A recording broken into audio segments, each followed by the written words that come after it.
No podcast de hoje iremos falar sobre história, mais especificamente sobre o primeiro reinado.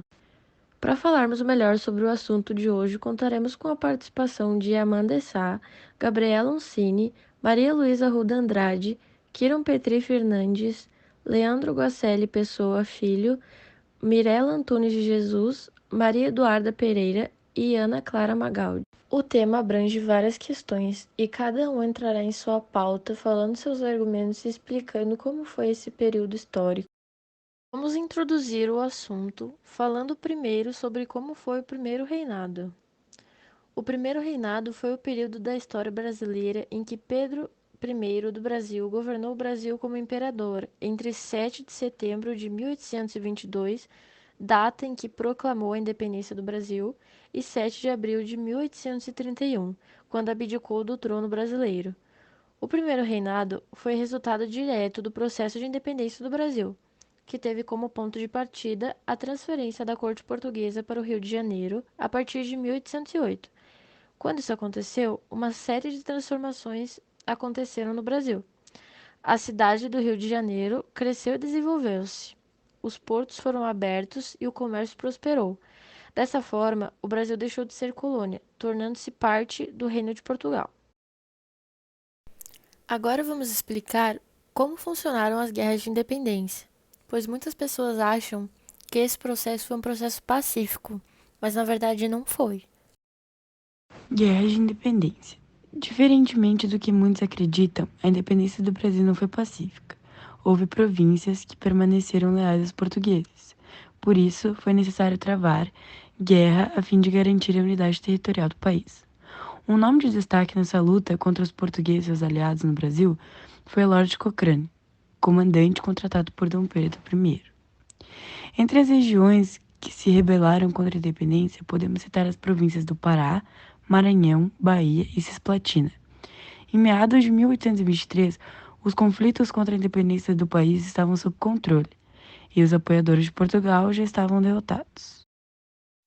Aprofundando mais sobre a independência, vamos explicar como foi esse processo de uma forma mais resumida. O processo de independência brasileira foi resultado das pressões que haviam sido exercidas pelas cortes portuguesas sobre Dom Pedro I, que se tornou regente do Brasil quando seu pai, Dom João VI, foi para Portugal em 1821.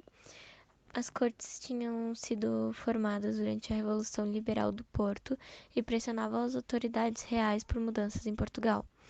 Essas pressões sobre Dom Pedro fizeram chegar à liderança do processo de ruptura entre Brasil e Portugal, e ele foi incentivado por Dona Leopoldina e José Bonifácio. O regente declarou então a independência do Brasil dia 7 de setembro nas margens do Rio Ipiranga. Seguiu-se então uma guerra de independência em diferentes partes do Brasil.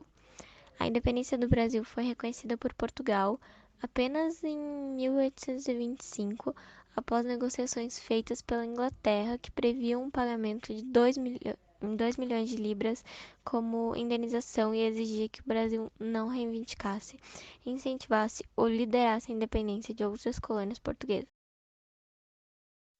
Apesar do Brasil já ser independente na época, foi necessário processos burocráticos e judiciais para a consolidação da independência. Então, agora falando sobre a consolidação da independência, após a declaração da independência, o Brasil tinha desafios imediatos a serem esperados. E, primeiramente, era necessário cessar a guerra travada contra as províncias rebeldes. E depois disso, era fundamental garantir o reconhecimento internacional. E por fim, era importante redigir uma constituição para estruturar o país. E, a princípio, as nações vizinhas relutaram em reconhecer a independência do Brasil pelo fato dele ter se tornado uma monarquia. Mesmo depois do Brasil se tornar independente, muitas nações e países não aceitaram isso logo de cara, necessitando várias reafirmações para isso. Grande parte do reconhecimento da nossa independência ocorreu em virtude das ações da Inglaterra e dos Estados Unidos. Os ingleses foram responsáveis por mediar as negociações entre Brasil e Portugal. O reconhecimento da independência do Brasil pelos portugueses ocorreu em 1825, mediante pagamento de indenização e com o compromisso firmado pelo Brasil de não incentivar a independência das colônias portuguesas na África. Logo com a consolidação da independência do Brasil, foi necessário criar uma Constituição, pois todo o país precisa de leis e regras. Após a independência, a nova nação precisava de uma Constituição. Para essa tarefa, era necessário formar uma Assembleia Constituinte, que deveria ser escolhida por meio de eleições. Os trabalhos da Constituinte deram início em maio de 1823 e foram marcados pelo atrito entre Dom Pedro I e as elites econômicas e políticas do Brasil. As discordâncias entre os parlamentares e Dom Pedro I ocorreram em decorrência da arbitrariedade e da autoridade do imperador nas tomadas de suas decisões.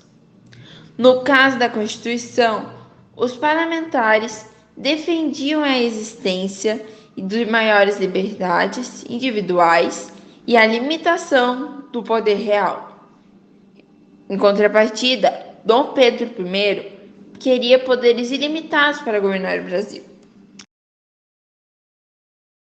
Como Dom Pedro I precisou da ajuda de parlamentares para fazer a primeira Constituição brasileira, ele não pôde colocar todas as suas ambições nela, logo gerando conflitos.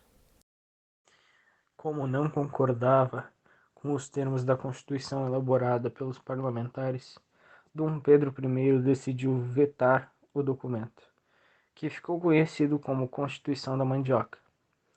Essa ação aconteceu em 12 de novembro de 1823 e foi acompanhada de um evento chamado Noite da Agonia. Nessa ocasião, Dom Pedro I ordenou que tropas cercassem e dissolvessem a Assembleia Nacional Constituinte.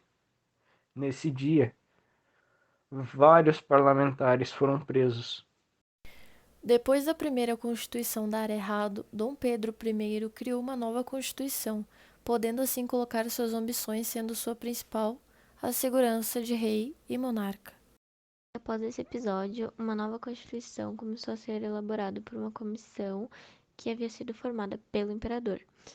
Essa Constituição ficou pronta em 1824 e foi concedida por ordem dele.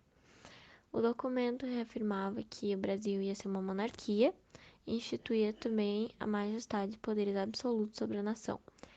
Para isso, foi criado o chamado Poder Moderador, representado exclusivamente por Dom Pedro I. Foi determinado também nessa Constituição a imposição do voto censitário, ou seja, só poderiam votar quem tivesse uma renda anual acima de R$100.000. Muitos conflitos ocorreram durante o reinado de Dom Pedro I no Brasil, criando e consolidando sua vontade de renunciar ao seu trono para seu filho. O processo de independência brasileira foi resultado das pressões que haviam sido exercidas pelas cortes portuguesas sobre Dom Pedro I, que se tornou regente do Brasil quando seu pai, Dom João VI, foi para Portugal em 1821. As cortes tinham sido formadas durante a Revolução Liberal do Porto e pressionavam as autoridades reais por mudanças em Portugal. Essas pressões sobre Dom Pedro fizeram chegar a liderança do processo de ruptura entre Brasil e Portugal, e ele foi incentivado por Dona Leopoldina e José Bonifácio. O regente declarou então a independência do Brasil dia 7 de setembro nas margens do Rio Ipiranga. Seguiu-se então uma guerra de independência em diferentes partes do Brasil. A independência do Brasil foi reconhecida por Portugal apenas em 1825, após negociações feitas pela Inglaterra que previam um pagamento de 2 milhões de libras como indenização e exigia que o Brasil não reivindicasse, incentivasse ou liderasse a independência de outras colônias portuguesas. Vamos explicar com mais detalhes como foi o processo de renúncia de Dom Pedro I para deixar o trono ao seu filho Dom Pedro II. Quando terminou o primeiro reinado, os desgastes na relação de Dom Pedro I com grande parte da sociedade, em especial com certa elite política e econômica, fizeram com que o imperador renunciasse ao trono em favor de seu filho, Pedro de Alcântara. Dessa forma, em 1831, o primeiro reinado chegou ao fim. as posturas autoritárias de Dom Pedro I geraram forte insatisfação, principalmente entre as elites do Nordeste. Essa insatisfação foi intensificada nessa região com a influência de Cipriano Barata e Joaquim do Amor Divino, também conhecido como Frei Caneca. Eles vinculavam suas críticas ao imperador em jornais que circulavam em Pernambuco, chamados Sentinela da Liberdade e Tifis Pernambucano.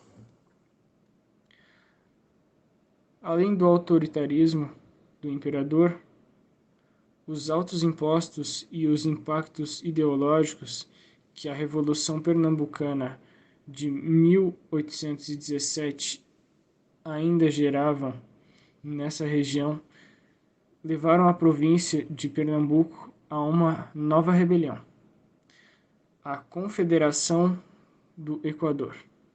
Essa revolta iniciou-se em 2 de julho de 1824 e foi liderada por Frei Caneca e Manuel de Carvalho Paes. Nos aprofundando mais na Constituição de 1824. A Constituição de 1824 tinha como principais fundamentos estabelecidos a existência de 4 poderes: o executivo, legislativo, judiciário e o poder moderador. O poder moderador representava unicamente a figura do imperador e cedia-lhe direitos políticos plenos. O imperador foi considerado a figura sagrada e inviolável. A forma de governo escolhida foi a monarquia, com a transmissão do poder feita de maneira hereditária. As eleições foram estabelecidas como indiretas e o direito ao voto era censitário, ou seja, foram estabelecidos critérios de renda para determinar quem teria direito ao voto. Além desses critérios, foi estabelecido que somente homens livres e com mais de 25 anos de idade poderiam votar. A Constituição também garantiu alguns direitos individuais importantes, como tolerância religiosa, que foi permitido culto privado a outras religiões que não fossem o catolicismo, proteção à propriedade privada, entre muitas outras. No processo de história das relações internacionais do Brasil, temos a Guerra da Cisplatina. A Guerra da Cisplatina, conhecida na historiografia argentina e uruguaia como província em disputa, foi um conflito ocorrido entre o Império do Brasil e as Províncias Unidas do Rio da Prata. No período de 1825 a 1828, pela posse da província Cisplatina, a região da atual República Oriental do Uruguai, na historiografia argentina, é denominada como Guerra do Brasil, ou Guerra contra o Império do Brasil.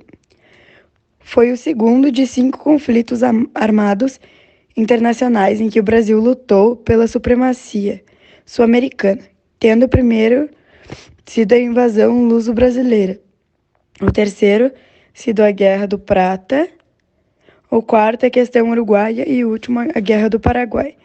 Juntos integram o conjunto das questões platinas na história das relações internacionais do Brasil. Falando um pouco sobre a coroação de Dom Pedro II, temos o oficial término do primeiro reinado. Em 1840, quando Dom Pedro II foi sagrado imperador do Brasil, havia sido criada uma expectativa favorável quanto à estabilidade econômica e política do país. Os festejos da sagração e da coroação aconteceram no dia 18 de julho de 1841. As comemorações encerraram-se no dia 24 de julho com um grande baile de gala no Paço da Boa Vista, entre bordados, leques, perfumes e cristais. Chamava a atenção dos presentes a beleza do anel da sagração e a coroa que o jovem imperador do reino ostentaria a partir de então. produzidas com esmero especialmente para o momento, foram reconhecidas esplêndidas peças de ourivesaria que fariam parte ao lado de outras joias do Tesouro Real.